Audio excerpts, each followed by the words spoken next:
All right, well, thanks for coming back.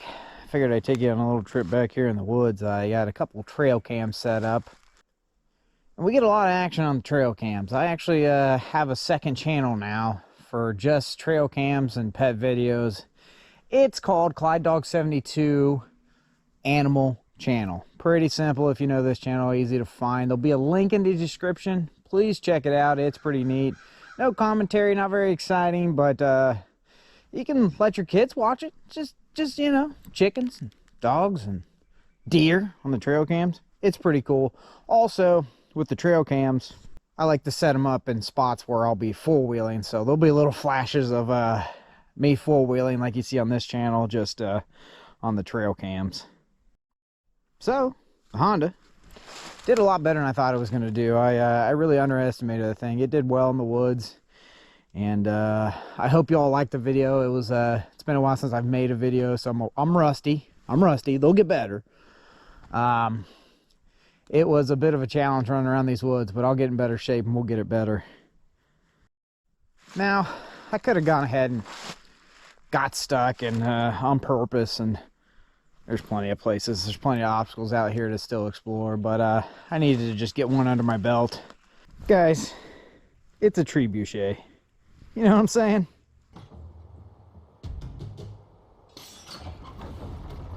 We also have a pond brought to you by Mother Nature.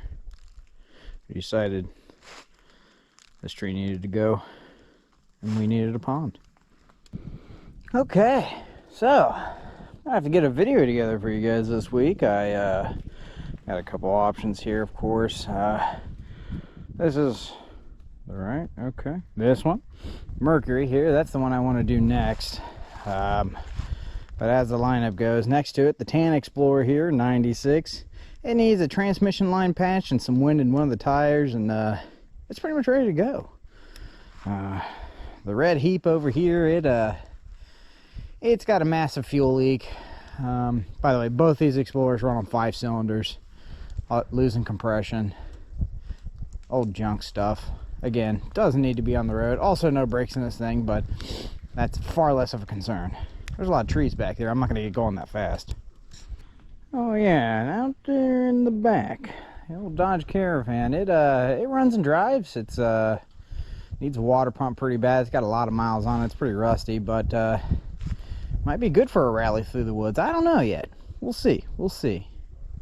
Honda looks all right, really, all things considered. Bashing through the woods there, caught that fender pretty good, but a couple door swipes. Really, not a whole lot of damage. The battery did not take a charge, in case you're wondering. I just jumped it and never shut it off for the day. So it idled a lot. Ran just fine, really.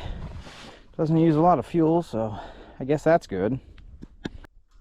So the technique I used in that video was I had a bunch of cameras with tripods, pretty much 4 for the most part, total of 10 with me, counting the trail cams, of course, but mostly 4, and I would set up 4, drive past them, walk back, go pick them all up, walk right past the Honda, set them up again down trail, and then drive past them, rinse and repeat. And that was exhausting, but fun. I had a lot of fun, guys.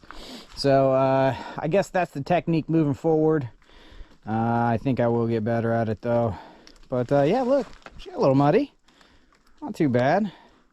The ground was a little bit frozen that day too, which actually helped a lot. There was a lot of traction on that ground. Good time though, good time.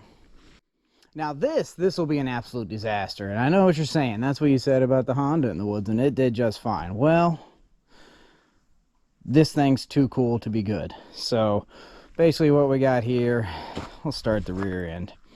I put a 513 ring and pinion in this thing. I also removed the brakes from the rear end, and I went ahead and plugged them up. I just put a nail in the fitting for the rear brakes, so nothing's getting past the rear brakes. That line was already blowed out of the way. I took the calipers and rotors and everything off the rear end, so there's nothing back there. But there are front brakes. Oh yeah, I also put a spool in the rear end. So both tires, 513. Man, a little bit of horsepower will really light those tires up. But this thing is tricky to drive. with only front brakes, 513 ring and pinion. When you drop it in gear at an idle, it'll usually just slowly turn the tires. So it's difficult to drive, and I really doubt this front end's going to stay as, you know, nice as it is. But when I got this thing, it was wrecked pretty hard in the front. I actually did a little bit of work pulling this out. The fan was completely entangled in the fan shroud. You can see we're missing a big part of the fan shroud here. There is an electric fan in there for the AC. I think the move here is going to be to wire that straight up to a switch, because this thing will get a little hot after a while, even if you're running the heat. There's just not enough wind moving through there. And the entire time it was mushed together, it was it ran a few times, and it had this clutch fan stalled out, so maybe it burnt the clutch out of the clutch fan too, and it's just not moving a lot of wind efficiently through that radiator enough to cool it. Also, a little running problem this thing seems to have, it might be the mass airflow sensor from what I can tell. I cleaned it up, it got a little bit better. I unplugged it, same running problem persisted, so pretty sure that's what it is. But it runs pretty much, idles fine. Wide open throttle, it's okay, and everywhere in between it's a little messy, but it did get a little better after I cleaned it, so we're gonna go with it. We're not gonna buy stuff, we're gonna go with it. What I really need to do is get some bigger tires on this guy. Gotta take advantage of that 513 ring and pinion, man. Put some meats back there, some real mud throwing Pete. Ugh. Jacob, you really throw me off key sometimes. You know that, buddy? Cuckoo, cuckoo. Like I was saying, bigger tires in the front and rear. Front, rear. Would probably do me a lot of good. There seems to be some room up there, and cuckoo, cuckoo. I'm the type of guy that'll definitely take a sawzall, cut out whatever's in the way. You don't need all that, and I might be able to remove those fenders altogether. One problem with this car in the woods. Boys, she's thick. I don't know if she's going to squeeze in between a lot of them trees. I don't care about dents or anything, but I'm a little worried about getting like permanently wedged in there, and then, you know, cuckoo, cuckoo, this tree, I'm wedged in, and it just grows this car off the ground. That could be cool, though, right? You can see the Honda, she's much more slender, and she still got rocked, so it should be interesting. So she's got the vent plan back here, keeps her nice and vented. Lost that to a tree limb, that's all right. I also keep the windows down in most of my vehicles out here. They all go up in the Honda, but when you're out in the woods and they bust, it's better they bust in the door, not in somebody's eye. And the mice take over out here, and there is a nice, I mean a nice mice spice smell in the old Honda there. Ooh, spicy in there. Yeah, by the way, this is my humble shed. It's a shed, but there's concrete right here, right? And all my junk's right here, so it's like a shop. It's just kind of, it's an outdoor shop. It's like a luxury thing. You guys get it. So we're gonna get all reliable here, give them a nice dust up on the terminals there. Oh, this thing's about to hit. Probably doesn't clean much anymore, but we're gonna go fire up the Mercury, see how she's running today. I don't know, with that airbox being open and the weather getting in, it might just trash that mass airflow sensor. I don't know. Fuel injecting stuff, what are you gonna do? Fits like a glove. That's nice and loose. Chop that off. Alright, man. Oh. Well, I got a little walled out, but I got a trick for that. Alright, well, I just picked up the first threaded thing I could find. The screw works great, but get in that little cavity there and just take her down. Oh no, this might be too fat.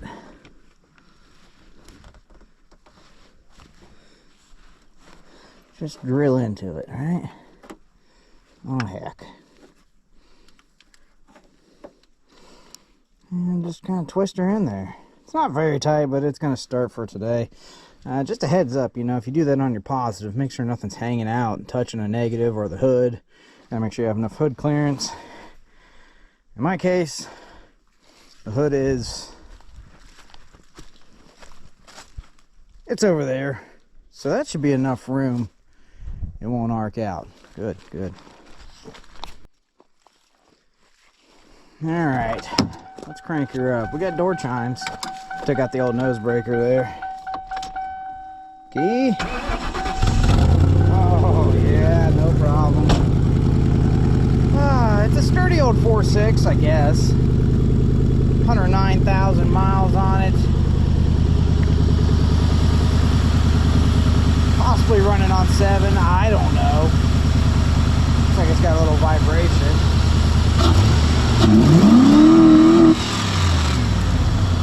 Revs to the moon. Oh, no. Didn't like that. Did not like it. Didn't tear that out.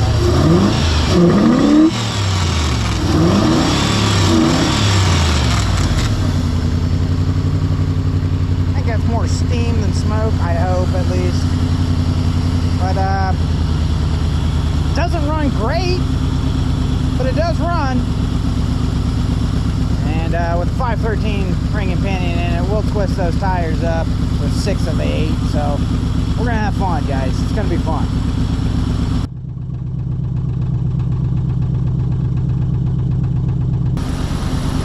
You know, I think it's gonna be good enough though.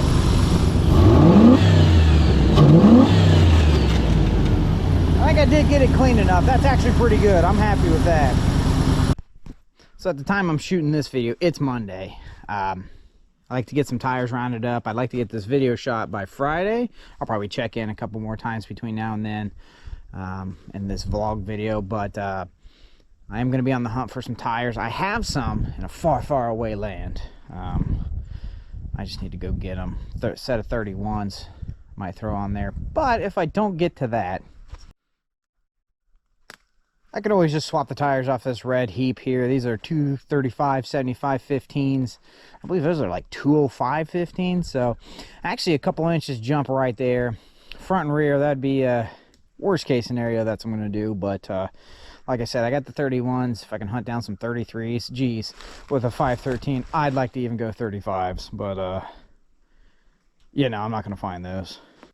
Also, I'm not a mechanic. I can't say that enough, so don't use this as like mechanical advice. But one thing, if you do have a junkyard full of junk old vehicles, just when you're done, disconnect the battery. It's simple. Just rip it off there. Yep, gone. There. There. Now it's far less likely to burn down. We'll put this right here so we know we can tighten that terminal up. Or we'll stove it right through a tire and regret that later. Alright, I don't know if you can see that from your guys' angle, but looks like we're about, I don't know, 26 inches tall on the Mercury.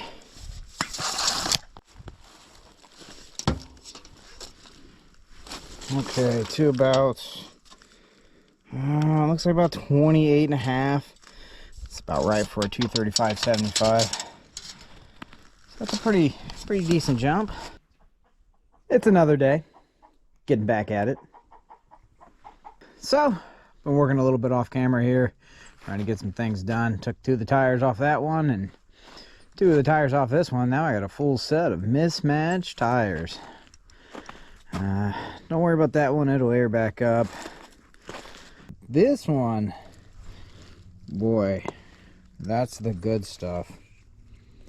I don't know, I guess I had it in my head that these were dry rotted but had a lot of tread on them, and geez, they're just dry rotted and they don't have a lot of tread on them.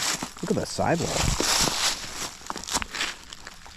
Man, those are really bad. That's okay. We'll run them. These actually got plenty of tread on them, and they're not even really dry rotted. Actually decent tires. I really don't want to carve them up, but I do kind of want to carve them up. That's not what I'm saying. I'm saying I want to carve them up. I was thinking of taking my oscillating tool and maybe rubbing off some of these nubs so we got big mud chunking tires, but I think for this trip we're just gonna throw them on there and have fun. And then maybe when we haul this piece of junk out of the woods and go for round 2, we'll do a couple different things. So what do you possibly do to this thing? Get some weight off of it. I got the tires ready. Not sure where we're gonna take the weight. Or if we're gonna, I know. We're gonna take much at all. We're definitely gonna take the spare, maybe the trunk lid, I guess, off. And I was even thinking for a future plan,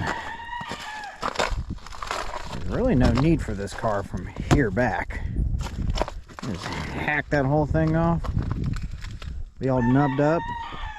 That'd be pretty cool.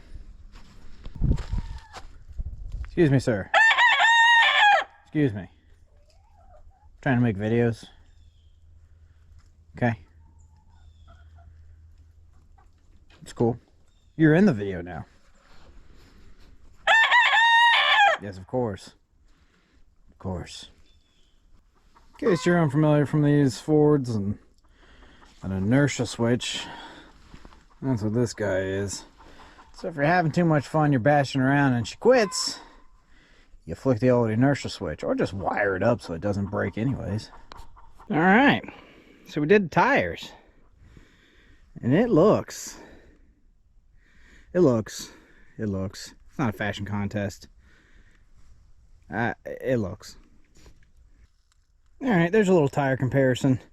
They are, you know, like I said, about 2 inches taller, at least an inch wider, maybe even 3 inches taller, I don't know, but yeah, it's a pretty good comparison.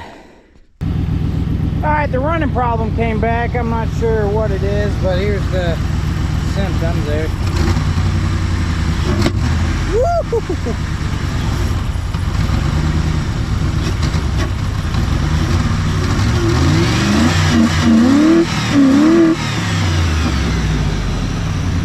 Something's not quite right. I mean, good enough. We're going four-wheeler, but I try to clean that thing up again. Alright, I think I got it. Sprayed a little bit of this right on the sensor. Give her some ketchup. And that sounds a whole lot better. See if I can hold it.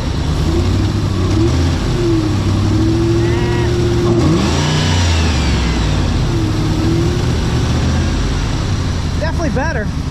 Still not fixed. Alright, time to ditch a little bit of weight we can in this turd. We'll start with this trunk lid.